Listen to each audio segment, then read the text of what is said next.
Hey everybody, it's episode number 4 of Matt's Metal Show.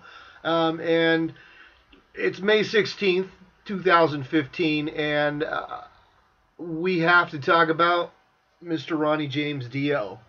Ronnie's been gone for 5 years as of today, and I know they just had a memorial up at Forest Lawn, and I didn't get to go this year. I'm definitely going to make that trip next year, but I didn't get to go this year. A couple of my friends went up there and they checked it out, and there's some pretty amazing stuff going on. So I'm glad that people are still respecting Ronnie and still honoring his memory by going up there. There's a lot of old bandmates played, and like Eddie Trunk was up there, and Wendy, of course, his wife, and they put on a great remembrance of Ronnie. And it was actually like 3 days because they did like a bowling thing with Jack Black and Eddie Trunk, and then they did a motorcycle ride for Ronnie, and you know it all goes to his Stand Up and Shout Cancer Fund. So that's pretty awesome. They've raised over $1 million for cancer. I know that since Ronnie's passed away in 2010. So I just want to talk about Ronnie James Dio. So that is going to be Matt's Metal Show episode 4. We'll see how long this one goes. I know the last one I had to chop it up in like 4 different pieces because I just could not stop talking about rock and roll and guitar players and stuff. And I know I've missed some. So maybe we'll cover a couple of them because I know there's some greats that played with Ronnie. You know, Vivian Campbell and Craig Goldie and Doug Aldrich and you know, there's some others that I won't name. You know, Rowan Robertson, Gus G, right? Was it Gus G or Tracy G or one of those G guys? Anyways, we'll go down through a bunch of Dio stuff. We'll talk about Ronnie when he was back with Ronnie and the Prophets in 1960. If you ever want to hear some cool stuff, because a lot of people don't realize that Ronnie started off in doo-wop before he moved into hard rock and heavy metal. So you know, Ronnie was around a long time in the music business. He used to play the trombone, I think he did, or something like that. Trumpet, trombone, something like that. But let's go ahead and get into it. So without further ado, let's talk about Ronnie James Dio. Where do we start? There's such a huge body of work to talk about. Like I was talking about just seconds ago, there's Ronnie and the Prophets in 1960. Now, there was also Ronnie and the Red Caps, and I know there was like Ronnie Dio and, you know, Muppet Show, or I think it was Puppet Show. And they did some, you know, if you listen to it, if you can find it, you know, if you dig deep on the internet, you can find anything, right? And I did a couple years back, I found a bunch of really cool old Ronnie stuff. And just to listen to it, you know, if you ever want to hear Ronnie James Dio singing Love Potion Number 9, it's there, 1960, Ronnie and the Prophets. There's also Dio at Domino's, which is a Ronnie and the Prophets. It's got like 12 songs on it, and they do, you know, all kinds of things. An Angel Is Missing, and Irresistible You, and I Left My Heart in San Francisco. You know, you hear Ronnie singing Great Balls of Fire. Right? Yep, it's there. Ronnie and the Red Caps was, I think, before Ronnie and the Prophets, and I think that was 1958. And I got some of that stuff too. He does Lover and Conquest and An Angel Is Missing. You know, that was from the Ronnie and the Red Cap stuff. So, and then if you dig onto iTunes, they actually have a Dio, Ronnie Dio and the Prophets, and it's called Gonna Make It Alone. And then there's another song on there called Swingin' Street, and it's the alternative take. I actually like downloaded those like a couple years back, and yeah, they're not awesome, but my favorite, I'm just telling you, is Love Potion Number 9. Because listening to Ronnie sing Love Potion Number 9 is awesome. And then, of course, Ronnie, you know, I'm not a historian, guys, so, you know, I'm going to fact check this stuff, obviously, in post-production, and I'll get it right, but Ronnie, I want to say, started in with the Elves, in 1960.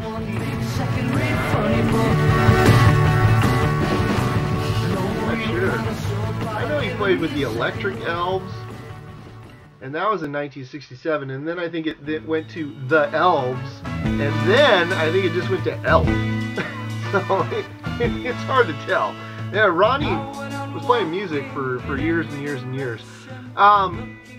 And Elf was a band. They had like 3 albums. They had Elf with that creepy little guy on the front, and he was all and he had like a rouge, but he had like little demon ears and stuff. And they did like Hoochie Coochie Lady on there. That was 1972. And you know, they were kind of a bluegrassy kind of, you know,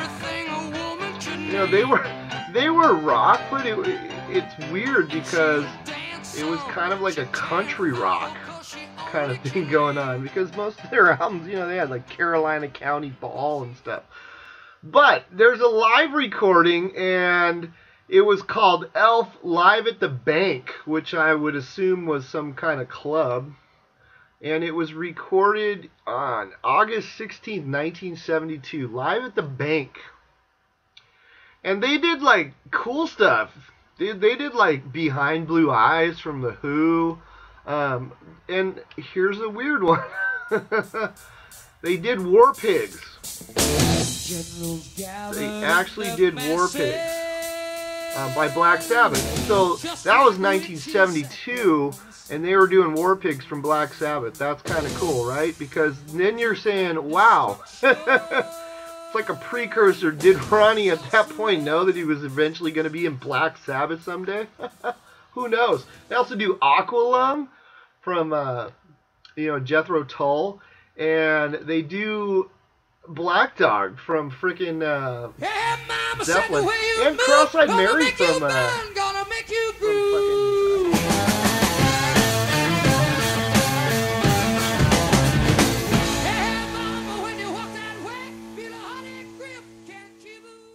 They also do Cross-Eyed Mary from Jethro Tull, and then there's a bunch of songs that they do. Like, I think the one that I found was, geez, man, it was a bunch of songs. It was like 3 discs or something like that. I think it's a total like almost 20-something songs. A little bit more than 20-something songs, almost 30 songs. So if you want to hear that, it's kind of a good like listen to Elf. The Elves and Elf, depending on what they were called. I think it might have been like right before the Elf album came out, but you know, who knows. And then they had Carolina County Ball, which was in 1974. And there was a couple of songs, you kind of heard them, like, you know, they did a song called Rainbow. And, you know, Carolina County Ball, of course, and... You know, I remember back in the day, like when I was really trying to dig into the roots of Ronnie James Dio when I was a kid. I remember going to Tower Records and picking up this album in particular. You know, it was in the cheap bin because, you know, it wasn't a huge hit or anything. And I remember listening to it. It's the one where they're all standing there kind of leaning over the balcony and they're in some like old, you know, mansion in Mississippi or something. And kind of listen to that stuff, and it was really bluesy, kind of funky, kind of... It was Carolina County Ball, so, you know, I mean, figure it out. It was nothing spectacular, but you could hear little bits and pieces of things that would eventually become Rainbow. You know, in 1975, Trying to Burn the Sun had that picture of Ronnie on the cover, you know, spinning the mic stand. And they had, you know, Black Swampy Water. Streetwalker, and then Shotgun Boogie, of course, because Shotgun Boogie was very important. Now, the thing is Elf was opening for a band on the road called Deep Purple. Ever heard of them? And in that band, Deep Purple, there was a guitar player named Richie Blackmore. And Richie kind of noticed Elf, and he kind of saw that lead singer, that little short guy with the voice that sounded like he was, you know, 25 feet tall. And so they ended up like hooking up together and forming a band called Richie Blackmore's Rainbow. And Richie Blackmore's Rainbow was basically Elf minus Mickey Lee Soul, who was the guitar player. So they basically just kicked Mickey Lee's soul out of Elf, put Richie Blackmore in there, and then called it Rainbow. And that was in 1975, of course. And that first album that they came out with, you know, over the years, I've listened to that album like more times than I can possibly count. And to this day, still putting it on, and you know, it's 1975. If you think back, 1975, I was 5 years old when that album came out. Maybe 6, because I was born in '69. But dude, it had Man on the Silver Mountain. It had Temple of the King, 16th Century Green Sleeves on it. But then it had songs like, and a lot of people, you know, if you never listened to the early Rainbow stuff with Dio, go and find it and listen to it. Dude, Self-Portrait. Take me a picture and hang it on the wall.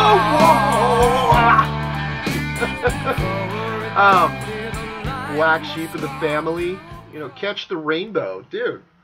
And then, you know, it had If You Don't Like Rock and Roll, which sounded like way like an Elf song. And of course, Still I'm Sad. And it had Snake Charmer too, which, dude, every song on that album was good. You know, even the, you know, kind of funky piano playing kind of, you know, ragtime almost feel to some of the songs. It was still cool, you know. So it sounded like a continuation of Elf, but then you added Richie Blackmore's stellar performances, and then you said, whoa.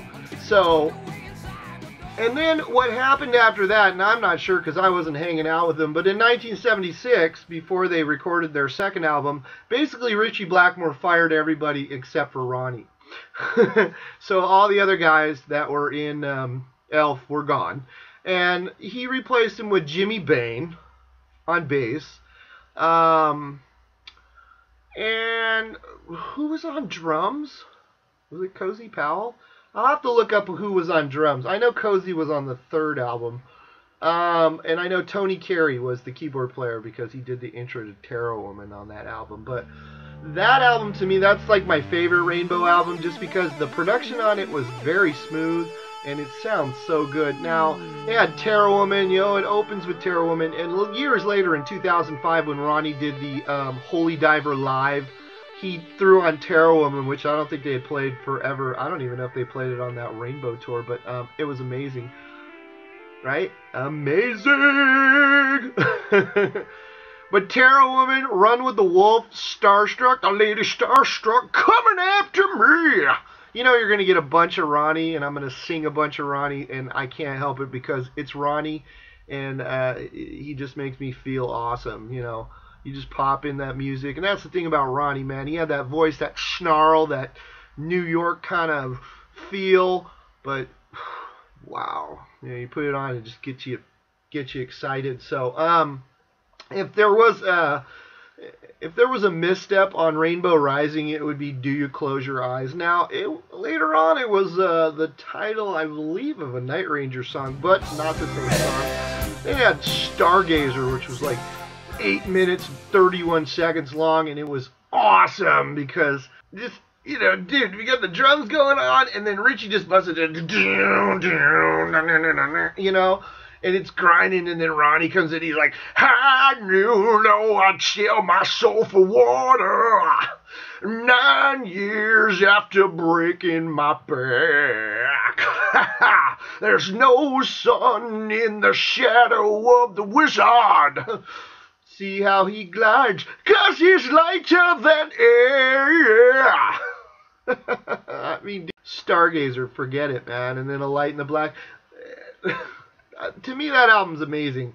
You know, I had the Killer cover with the fist coming out of the water, you know, big storm, little dude standing in a little castle on it, you know, because they were rainbow and they were full of magic. You know, and then, you know, a lot of people love Long Live Rock and Roll, and I love Long Live Rock and Roll. 1978, probably the most famous lineup for Rainbow, because it had, you know, Richie Blackmore, Ronnie James Dio, Bob Daisley on bass, Tony Carey on keyboards, and then it had Cozy Powell on drums. And It's stellar. That's a stellar album. The only thing is, dude, the production on it was just a little, you know, you listen to Kill the King and you're like, sounds like it was recorded with like somebody kicked in like, you know, some of the speakers, you know. Like if you ever watched it, and I know this is way off tangent, but if you ever listen to Black Sabbath's Born Again with Ian Gillan, and you always listen to that album and you're like, you know, this could have been a really cool album, but it sounds kind of like crap. And you find out that Ian went in and he was doing mic checks in the studio, and he blew out like half the speakers, and no one ever noticed it. So when they recorded it, it ended up sounding like complete garbage, you know. And that's kind of the way that Long Live Rock and Roll sounds. There's parts that are just muddy, you know, but then there's parts that sound really good too. So you got Long Live Rock and Roll, which is, you know, dude, Ronnie was doing that song live forever. It's one of his favorite songs along with, you know, Man on Silver Mountain, of course. And then he had Lady of the Lake, LA Connection, LA Connection. Of course, the great stellar performance of Gates of Babylon, Kill the King. And my pick on this album, and a lot of people don't even know what this song is. There's a song called The Shed, and then it's in parentheses it's called Subtle. That is a mauling rocker. I'm like a freight train, fear no pain. Oh my God, listen to that song. He's like, I'm like a shotgun, I'm really someone. Like, Ronnie was pissed off when he sang that song. That song is awesome. Then you had Sensitive to Light, and then of course the mauling, you know, Rainbow Eyes, which kind of drug out for 100 years. But and then they came out with Rainbow on Stage, which had like 6 songs on it, but it was like 75 minutes long. It was actually recorded before Long Live Rock and Roll. It was 77, but it had Kill the King on it, so obviously Kill the King was in the can long before they recorded Long Live Rock and Roll. And then it had like a, you know, a sprawling, you know, it had Mistreated on it, which was like 13 minutes long. You want to listen to Blackmore play for 13 minutes. Still I'm Sad, 16th Century Greensleeves, that had like a medley of like Man on the Silver Mountain and stuff, and then Catch the Rainbow. To me, that live album could have been a lot better. I know there's an Osaka show, and that's from 1978, and I don't know if that's official or not, if that was just a bootleg. I know I have it, but that was a better, a much better, like, live concert, because, you know, it had Over the Rainbow, you know, which of course was, you know, Judy Garland used to. It had that big rainbow, that big electronic rainbow over the stage, and that was like, you know, in 1977 and 78, that was top of the line, man. You know, they push a button and the rainbow would light up. You know, it has so many different connotations today. Like if somebody came out and put a big rainbow above their stage, it'd probably be a little different, be taken a little different. But back then, man, it was all for rock and roll, man. They had Judy Garland. You know, she used to do the intro. You know, like, Toto, we're not in Kansas anymore. But anyways, that show from Osaka, which was, I think it was recorded on January 17, 1978 in Osaka, Japan. And it had, like, Mistreated and Greensleeves, and had the actual Greensleeves, and they had 16th Century Greensleeves, Catch the Rainbow, Long Live Rock and Roll, Man of the Silver Mountain, Starstruck, and then a Man on the Silver Mountain Part 2. Cozy Powell's drum solo is on there. I don't know if it's as awesome as the one on One Night at Budokan, where it's like 11 and a half minutes. This one clocks in at 14:22, but it's actually in a song, so it's hard to tell. But anyways, you know, definitely. But the only drawback, they had Do You Close Your Eyes on there, and they played it for 9 fucking minutes. You know, 9 minutes, anyway. Something happened in 1979, and there was a band called Black Sabbath. And in 1979, Black Sabbath decided to fire their lead singer, and his name was Ozzy Osbourne. That's the meeting, dead rats in the And I'm no historian, but I guess it's the and it's hard to tell because here's the deal. History is subjective. It's usually written by the winners, okay? It's usually written by the conquerors. According to legend, Sharon Osbourne actually suggested Ronnie James Dio to the Sabbath guys as a replacement for Ozzy, her future husband. Now, at that point, obviously Sharon wasn't dating Ozzy, so weird though. And it kind of started a big struggle over the years after that, but we'll get into that a little later. So they get this guy. They go, hey, obviously Ronnie was amazing. You listen to his early stuff, even the Elf stuff. Ronnie had a great pipes. And I don't know if Tony got a copy of Love Potion number 9, but that may have sealed the deal, because if you listen to Love Potion number 9, you were a Dio fan for the rest of your life. Anyways, in 1980, the Sabbath camp comes out with a little ditty called Heaven and Hell. And on the cover, that famous cover, they have 3 angels smoking cigarettes and shooting the shit. And playing cards, heaven and hell, right? Heaven and hell. Now, everybody had written Black Sabbath off because, dude, Black Sabbath did Technical Ecstasy, which was... Ugh. Technical Ecstasy would have been great if it wasn't ever put out. I know there's going to be some Black Sabbath fans out there defending Technical Ecstasy, but don't even try. Technical Ecstasy sounds like a box of farts that's been driven over by a dump truck. That's what Technical Ecstasy sounds like. Not only that, but the production value on it was so horrific that it was like, ugh. Plus, Dirty Women, Rock and Roll Doctor's your favorite song. I love Gypsy. That's all moving parts stand still. But anyways, and then, Sabbath had melted down. It did Never Say Die, and they had Bill Ward sing A Hard Road, which Bill Ward was a pretty good singer, but he's not really supposed to be singing in Black Sabbath. I thought that was Ozzy. They did Johnny Blade. Johnny Blade! Johnny Blade! And like Ozzy's, cocaine-addled voice was like, terrible. But anyways, let's move on to Heaven and Hell. Heaven and Hell came out and shut everybody's mouth and for 2 reasons. One, because Ronnie was amazing, and Ronnie came bearing gifts of songwriting and being able to do lyrics, and that, I sure, was a huge sigh of relief for Geezer. He wasn't responsible for the lyrics anymore, so he could sit back and play some really cool bass parts. And the other reason why, Heaven and Hell is so amazing is old school Black Sabbath was very just...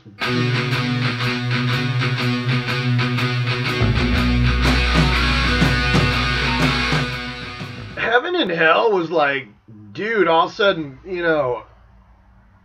there's like these melodies going on and you hear all this different structure. It sounded like something that was Black Sabbath, but like Black Sabbath that had been polished up and set before our eyes to unwrap as this gift from the gods of metal. And then what's the opening track on Heaven and Hell? Neon Knights comes out of the gates and just kicks you down and just stomps on you and walks on past like you're just fodder. Children of the Sea, one of the greatest metal songs of all time, one of my absolute favorite songs. I'd like to sing it now, but I don't know if I can do it justice, because... In the misty morning, on the edge of time. We've lost the rising sun, a final sign. As the misty morning rolls away to die, reaching for the stars, we blind the sky.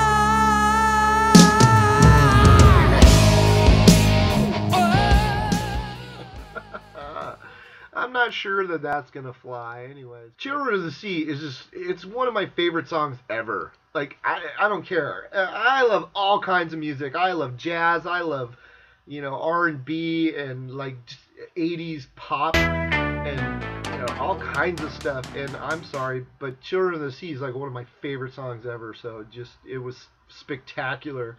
Lady Evil. Lady Evil, she's a magical, mystical woman. And then, of course, Heaven and Hell. And the Heaven and Hell, like, Ronnie used to do that part, and I talked about it on my very first show. And just to see him live in concert, and then he would add that little part, and I totally screwed it up, but I remember.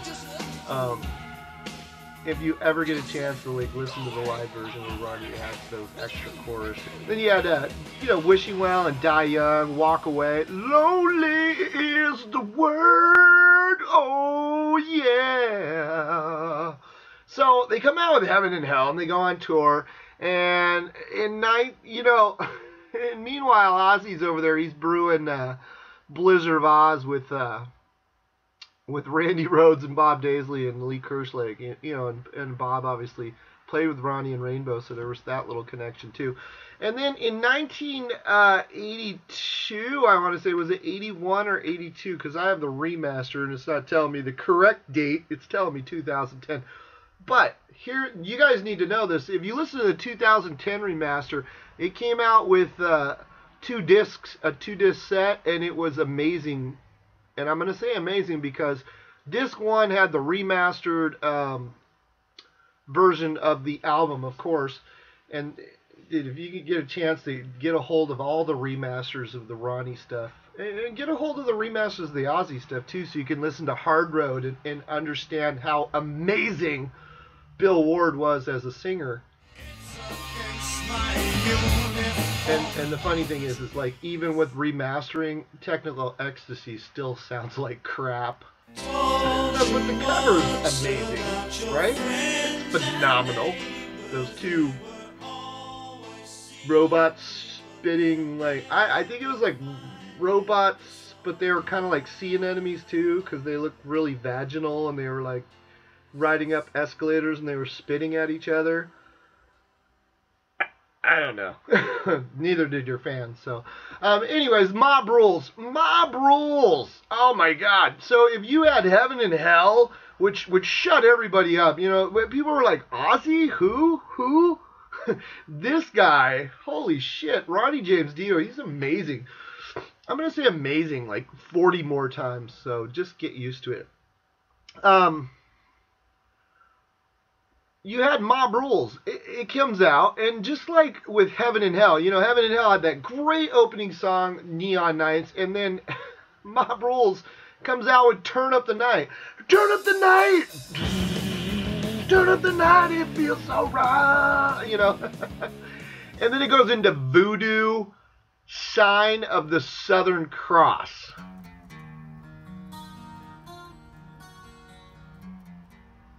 Speechless. Sign of the Southern Cross. On a small world west of wonder, somewhere, nowhere. Oh. Sign of the Southern Cross is awesome. Then they had E5150, which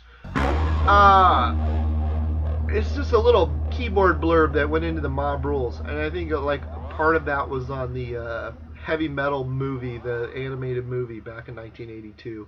But Mob Rules, man.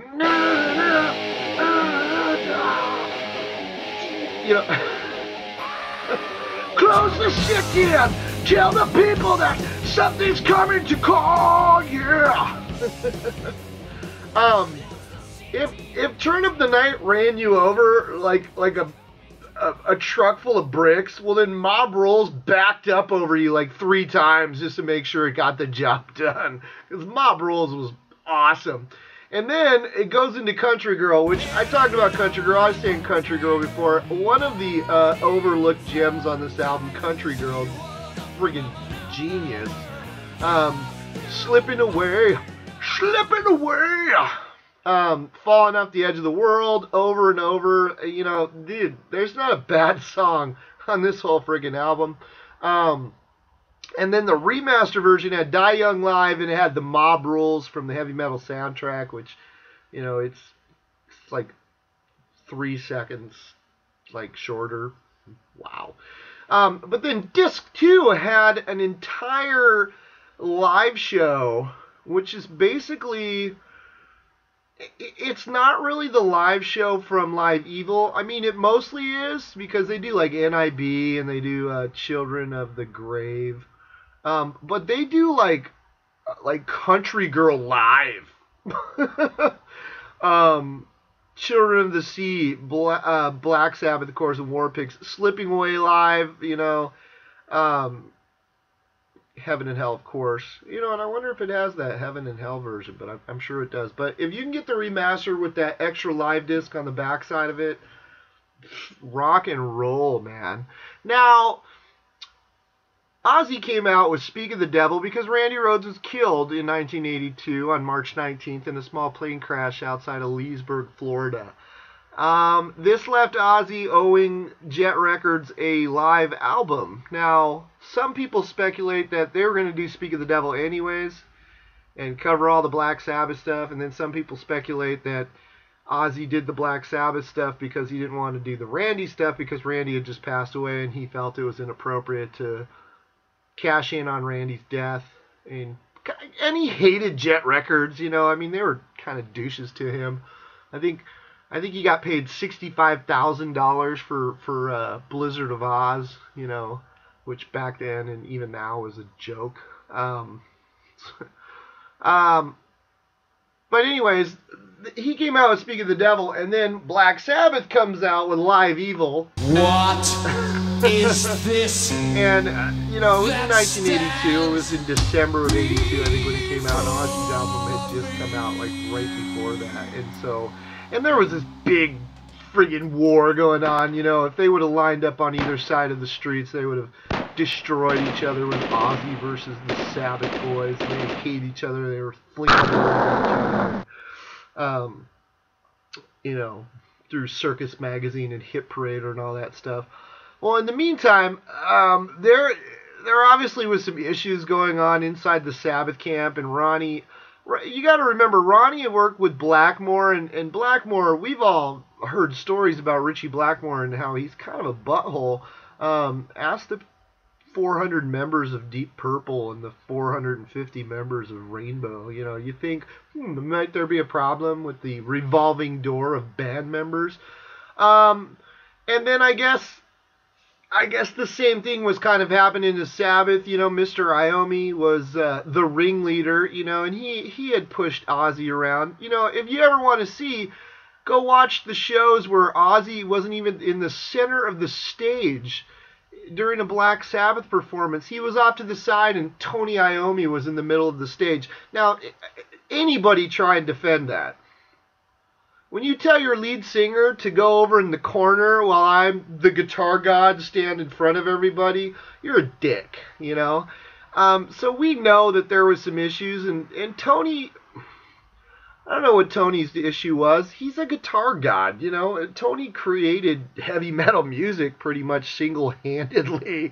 I mean, you know, people can bitch about that all they want, but bottom line is, you know, he was a bit of a tyrant, and I think part of it too was, especially at that time, there were so many guitar players coming out. Obviously, you know, Black Sabbath saw Van Halen, and they were like, I think Van Halen opened for Sabbath, and they got fired because, like, you know, Iommi was like, get that kid off my tour. He's upstaging me, and that's a true story. Look it up. Kiss used to do the same thing. Hey, that band's too good. Fire them. I don't want them opening for me. But anyways, where was I? So same stuff was going on, and I guess, Tony was leaning on Ronnie a little bit, and Ronnie was done with it. Ronnie realizes that he was a great vocalist, and he'd already fronted 2 bands and did well. He could move on from these guys in Sabbath, and they would be the lesser without him, and they needed to understand that as well. Ronnie James Dio, he retooled the entire sound of Black Sabbath, and it was masterful. It was something that they probably would not have done on their own with another singer. So you have to ask yourself, I don't know why Mr. Iommi I think he felt insecure. I did. I think that he was looking at, especially if Tony picked up a copy of frickin' Blizzard of Oz and Diary of a Madman, yeah, he should have been scared because Randy Rhoads was like blowing him away.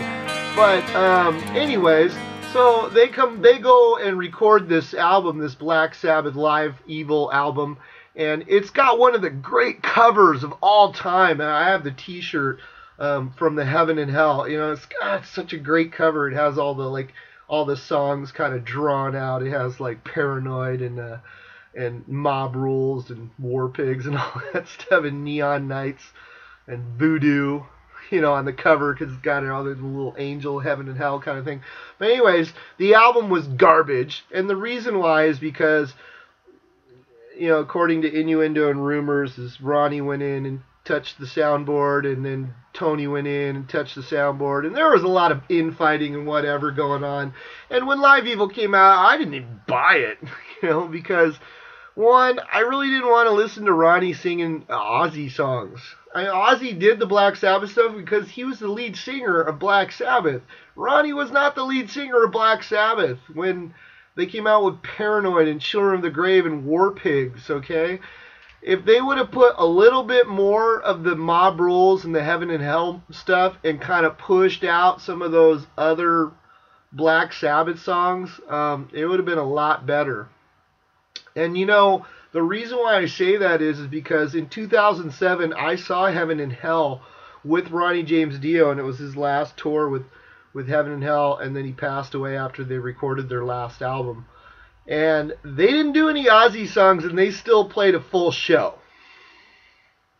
So, and, wasn't like people were sitting down, going, oh, they're only playing the Dio stuff.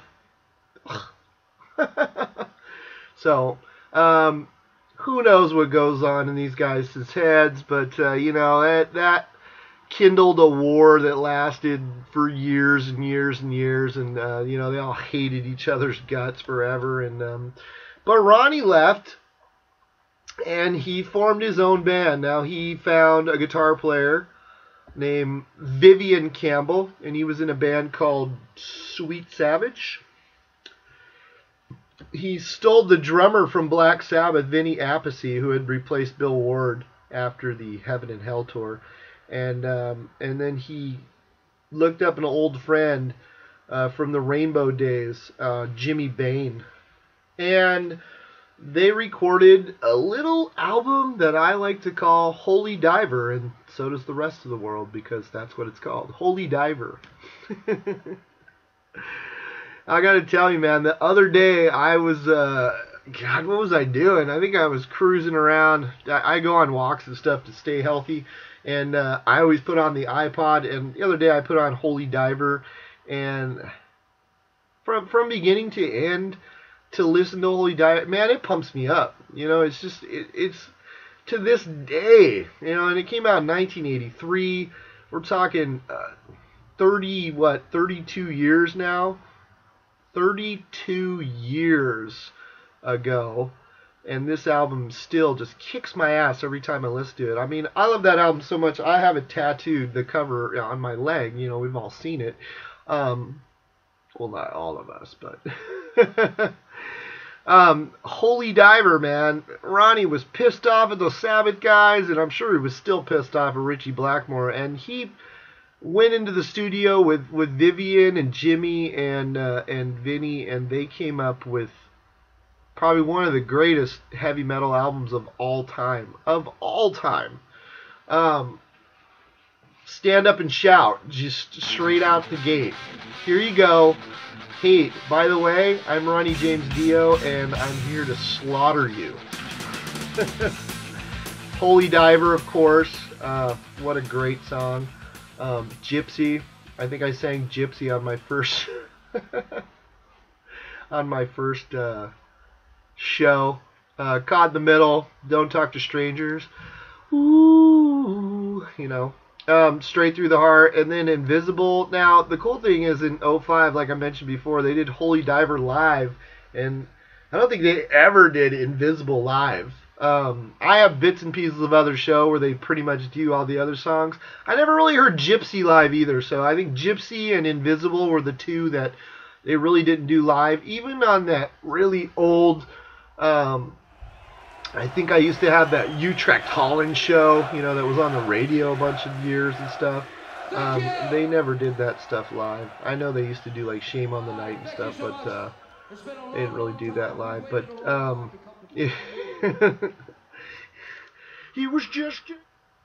Yeah, so Invisible, right?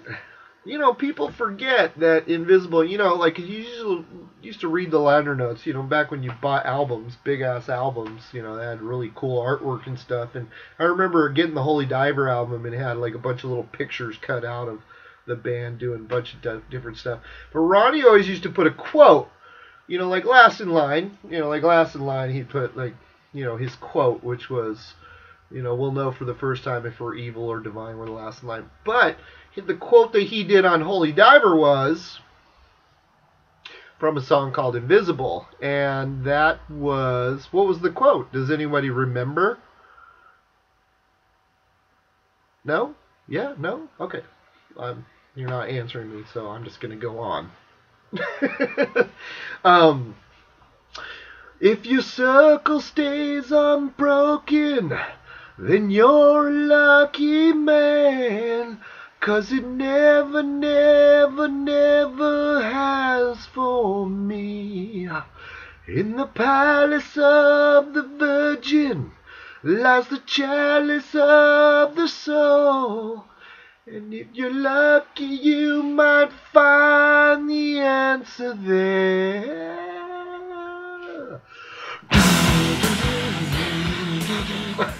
Right? Look it up. Come on. You call yourself Dio fans? Jeez, guys. You need to work a little bit harder at being Dio fans.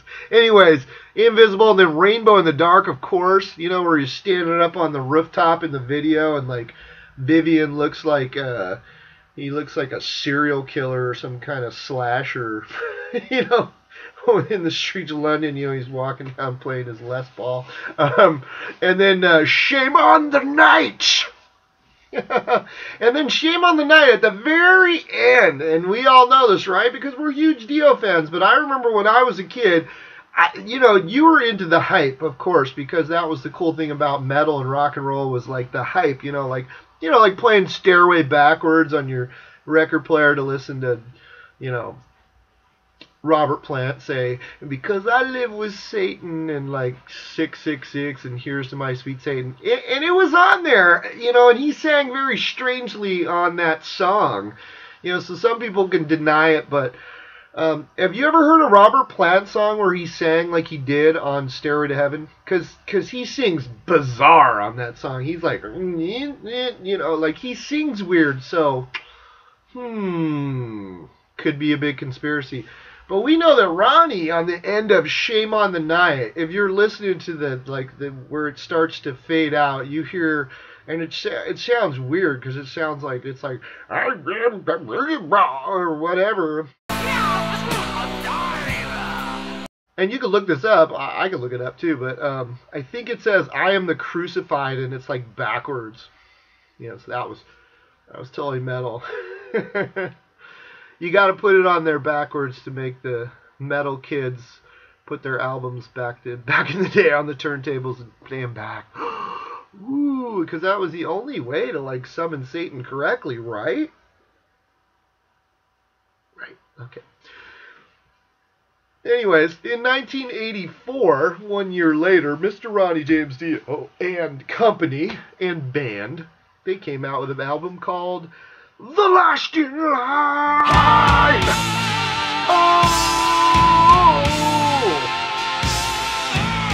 Oh. Wow, Last in Line. The Last in Line, I mean, obviously, Holy Diver is like my favorite Dio album of all time, but Last in Line is an album that I hold dear to my heart because, you know, I've told the story before. I traveled cross country when I was a kid. When I was 14, we went to New York for a family reunion, so we drove there. We were gone for 3 weeks. We took a week to get there, we stayed a week, and then we took a week coming back. So for 3 weeks, I sat in the back of my parents' van, and I had 3 albums, and Last in Line was one of them. So I've heard The Last in Line about 400 million times. And there's not a bad song on Last in Line.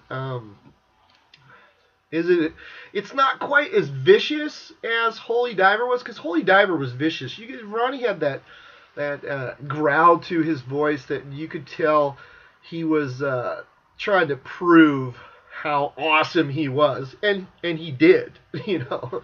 And then The Last in Line was just to cement that awesomeness into place.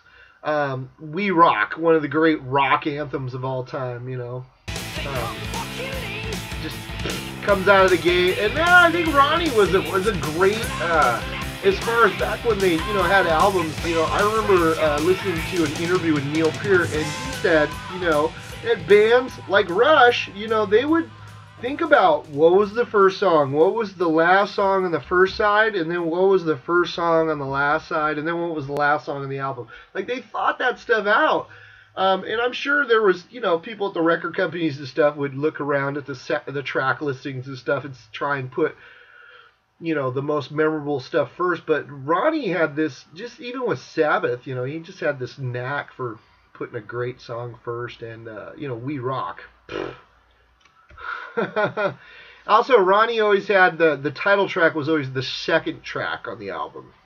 I don't know why, but that was his little thing that he loved to do. Then he, you know, he screwed it up on Lock Up the Wolves, but, you know, I forgive him. Anyways, Last in Line, you know, you watch the little video, that little kid, and he gets slammed in the elevator, and they end up, like, down in the pits, playing video games, being slaves. They had the big, you know, demon thing, you know, on there. It was awesome. Breathless. Ready to burn, breathless, but the circle still turns. You know, I Speed at Night. I Speed at Night. And I think on, like, Holy Diver Live, they did, like, One Night in the City, didn't they? Yeah, they did One Night in the City, and I saw them on the Last in Line tour, like, in front row, and they didn't do One Night in the City.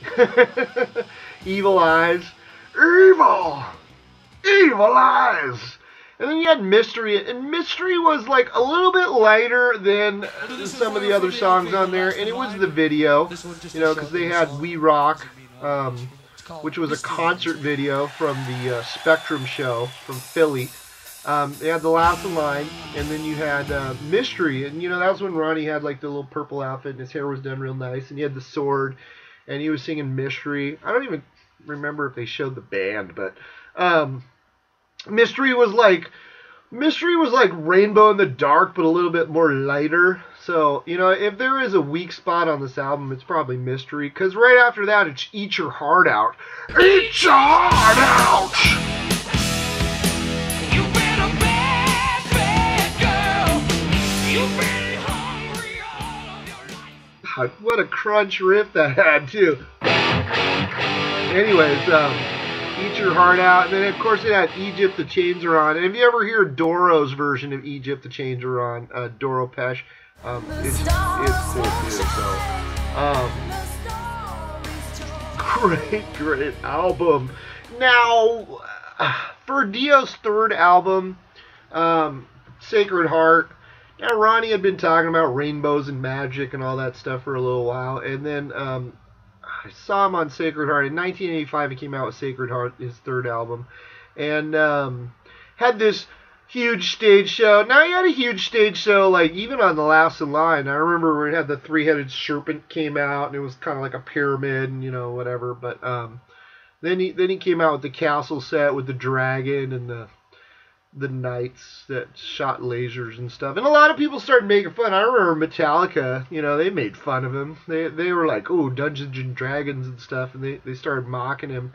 But I'm sorry, James, you never ever been able to sing like Ronnie, so walk away. Yeah. Plus, I don't remember Ronnie doing an album with Lou Reed.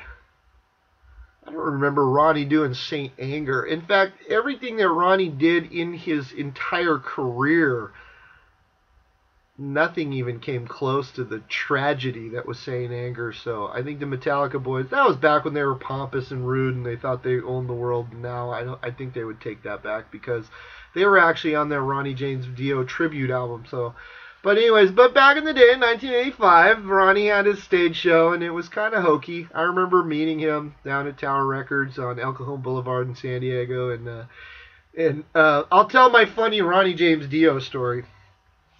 There was and it's not a huge story, but it's kind of cute, right? Did I say cute? It's totally metal and evil. It's not cute. We're eating kittens and killing unicorns. No, I'm just kidding. Anyways, we go down to Tower Records, and this was on the second leg of the Sacred Heart Tour. We saw him on the first leg of the Sacred Heart Tour, and I'll get back to that. But on the second leg of the Sacred Heart Tour, after Vivian Campbell had left the band and Craig Goldie, a San Diego boy, lived in Santee, went to Santana High School, I believe. He joined Dio, and then they came back on the second leg of the Sacred Heart Tour. Well, anyways, they popped into Tower Records on El Cajon Boulevard in San Diego. And they had the Dragon actually out front. I wish I had a picture of that, but I could look it up. I think I do somewhere. Somewhere I have a picture of that dragon. I'm going to look it up. I'll find it for you guys, and it'll be right here, right there. I'm going to find it. Or actually, no, it'll be right here because it'll be all over the screen. But anyways, in 1985, they came out with a little blurb. It was called Intermission. And, it had a couple of live songs on it. And then it had a song with Craig Goldie on it called Time to Burn. Time to Burn. It's time to burn. And they did it just because, Craig was in the band, so I don't know when they recorded it. But anyways, so we go in, and I remember my friend Matt, the bootleg king, who I've mentioned previously on shows, Matt Lane, call out to Matt. Matt had given me a bootleg of Ronnie and Rainbow on their very first American show, and it was in Philadelphia in 1975. And I remember listening to that show, and at one point in the show, Richie Blackmore blows his amp out. Something happens, and Richie hits a chord or something, and his amp blows up or something. So while they're trying to fix that so they can continue on with the show, Ronnie has to go out, and he's the front man, right? So he has to go out and talk to the audience. And while he's doing it, he starts telling little jokes and stuff, and it was really funny to listen to. He was talking about something about mom some floating in the bathtub or something weird. I remember that. That was kind of funny. But the crowd doesn't really take to Ronnie because he was put in an awkward position, apparently. So they started throwing stuff at him, and he flips out and tells them all to fuck off, and cusses them out, and he tells them, hey, we're trying to put our show here for you fucking assholes, so and he ends up, and then they fix Blackmore's amp, and they play the rest of the show. But I remember listening to that because if you ever watched Ronnie, at least in the early years, he didn't really cuss. Ronnie didn't cuss on stage. He wasn't like Ozzy, where Ozzy goes out and tries to say the F word 100 times. Whatever. but Ronnie was very proper. You know, he didn't really cuss and stuff. Well, sometimes in the later years he did, but not really. Not really during the, you know, at least into the Last in Line tour and beyond. But anyways, I remember, you know, I was a kid. I was 15 or 16. I think I was 16 because I was in '86 when that came. I was in '85. I saw him in '85 and then '86, and it was both on the Sacred Heart tour. Even though technically, it was like the intermission tour, you know, with Craig Goldie. They cut Vivian Campbell's picture out of the tour program and they pasted on a Craig Goldie picture over Vivian's face. You know, Craig had the big, long, giant hair. Anyways, I remember going in and meeting Ronnie and the band. You know, it was Vinny and Claude Schnell and Jimmy and Craig Goldie, and they were all super cool. Like I remember when we were standing in line, I was taking pictures. I had a little Instamatic, you know, like 110 shit camera, and I was taking all these pictures, or you know. And they kept posing and stuff, and they were super cool. And I got a really cool picture of me and Ronnie, you know, which I'll put right here. It'll be right here for the world to see. But I remember talking to Ronnie, you know, because dude, I had to talk to him. I was like blown away. So, and I asked him a question because, you know, I was a kid, so I had to impress him. You know, after that snafu with Ozzy, where I stood there like an idiot and stared at him, like I had to do something. So I talked to Ronnie. I said, "Hey, Ronnie, I have a show from 1975 for the first tour of Rainbow, and it's like the first show in America." And Ronnie goes, "Oh yeah, Philadelphia." Like he knew, he remembered. He's like, "Oh yeah, Philadelphia." I said, "Hey, do you remember that show? Because I have it." Like a friend of mine gave me a copy of a tape, and he's like, "Oh yeah, man." Like he goes, "Well, I don't remember the show. I just remember, yeah, like we started out in Philadelphia, and like, you know." And I said, "Well, Ronnie, let me refresh your memory." I said, at some point, you know, Richie's amp went out, and you had to go out and talk, and you started telling jokes and stuff. And then they were booing you and stuff, and I couldn't really see because it's a audio cassette. But you know, obviously they were doing something, and you like flipped out and you know cussed him out and everything. And I remember Ronnie, he looked at me and he goes, "Oh yeah," he goes, "Yeah, you know, well they were being jerks. I'm just gonna say that, you know." And I was like, "Hey Ronnie, you don't have to apologize." Or you don't have to condone your behavior. That was, you know, at that point it had been like 11 years ago, but now it's been like 50 years. And he's like, you know, they were throwing shit at me and I just lost it. He goes, "Yeah, I remember that. You know, that was terrible." Like, you know, he goes, "Dude, it was taking forever for them to like fix the amp, and these guys were flinging stuff at him, and finally like something hit him and he just lost his cool and he just told him to fuck off." And so I thought it was funny because Ronnie was a little embarrassed, and then I said, "Dude, you're still like, you're amazing." And then we took a picture together and stuff, and it was pretty cool. It was one of the first times I met Ronnie. I met him a couple times, and he was definitely a superior human being, man. That guy, he was so pleasant. Like I remember hanging out with him at the NAMM show and stuff, and just talking to him. And you could just talk to him. You could just go up and just talk to him, and he was like super cool. Like he wasn't like, dude, he had no airs about him at all. Like where some of these other rock stars, that you know, they act like, "Oh, step away from me, please." You know, like I'm gonna glom their wallet. She glommed your wallet. She glommed my wallet. That's from Happy Days. Remember? Leather Tuscadero, Pinky's sister, had glommed Fonzie's wallet. And Fonzie was like, "She glommed my wallet." And then Mr. C was like, "She glommed your wallet?" I don't know where I got the glom in the wallet thing, but anyways. Let's get back to Sacred Heart.